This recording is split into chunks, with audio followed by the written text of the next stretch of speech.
Krishna Mayapur Nitaigaur kitchen থেকে সবাইকে স্বাগতম। আপনাদের সাথে আছে আমি জয়প্রিয়া সুখী দেবী দাসী।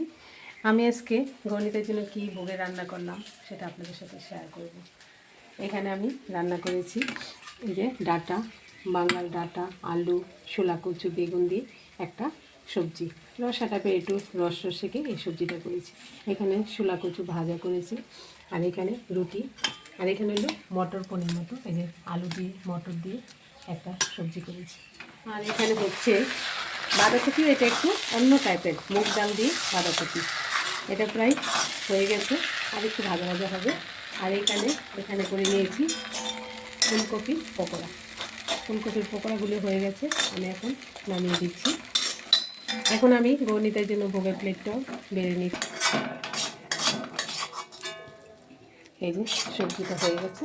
এখানে বাঁধাকপিটা কুচিয়ে আমি একটু মুগ ডাল মানে ভেজে, শুকনো করাতে মুগ ডালটা ভেজে একটু রান্না করেছি। এটা খুব ভালো লাগে। এটা আমার শাশুড়ি মার রেসিপি। এটা এরকমভাবে আমার শাশুড়ি মা রান্না করতো। এরকমভাবে আমি আজকে এটা রান্না করে নিলাম। আর এখানে পকোড়াগুলি হয়ে গেল। এটা মটর ডাল ভিজিয়ে ডাল বাটা দিয়ে এই ফুলকপির পকোড়াগুলি করলাম। এখন আমি আমার গণিতের জন্য ভোগের প্লেটটা সাজিয়ে নিচ্ছি।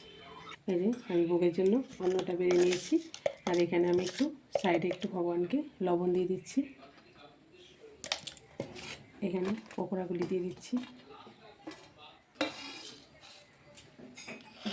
এখানে ছোলাটা একটু ভাজাটাও দিয়ে দিচ্ছি।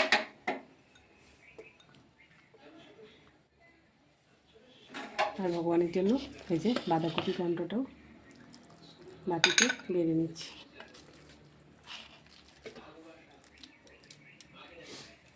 আর ভোগের প্লেটে আমি একটু ঘি দিয়ে দিচ্ছি। আমাদের ভগবানের যখন ভোগ লাগানো হয় তখন অল্প একটু ঘি দিয়ে ভগবানকে ভোগ লাগাতে হয়, তার জন্য আমি ঘিটাও দিয়ে দিলাম। আর এই সবজিগুলো বেড়ে নিচ্ছি, নিয়ে আমি আমার গৌরনীতাকে ভোগ লাগিয়ে দিচ্ছি। আর আপনারা গৌরনীতাকে দর্শন করে নিন, গৌরনীতাকে লাভ করুন। সবাই ভালো থাকবেন, সুস্থ থাকবেন। আবার দেখা হচ্ছে পরের ভিডিওতে। হরে কৃষ্ণ।